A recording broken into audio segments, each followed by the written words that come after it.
Happy December 19th, 2010. This is the last, 4 of 5 messages that I'll be giving from now till Christmas. This is for martial arts school owners and for instructors. Today's talk is about planning. Most of the things that you and I do as school owners and teachers are repetitive training, testing for black belt. I mean, it's pretty much the same thing all the time, isn't it?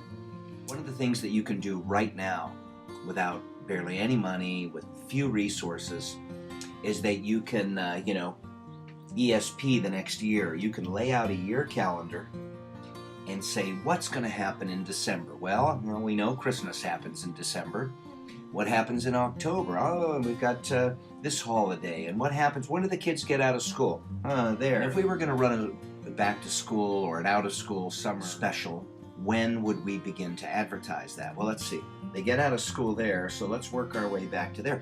And when am I going to take a vacation? When are my staff members going to take vacations? How do we plug that in? How often should I change our retail display?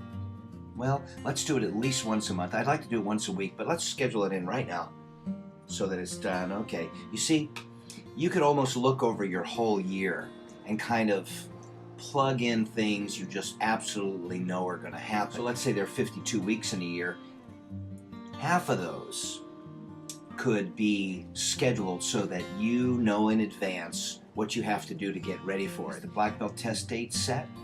Well, what do you have to do prior to the test date to notify the public, to notify your students and their parents, and how much advance press, and when should you do your press release for it? Well, all those things can be done in advance. If you'll take the time to work from a year calendar, the year calendar translates into your monthly planner. The monthly planner breaks down the monthly activities into weeks. The weeks break down into days, the days break down into hours, and son of a gun, if you aren't thinking ahead and ready for events before they happen, proper planning prevents poor performance, right? But most people don't have this level of planning. But as a school owner or manager, it should be number one on your priority list. It frees up your memory and puts a lot of this stuff on automatic so that you can free that remainder of your brain to think of ingenious ways to affect your community so profoundly that they can't live without you.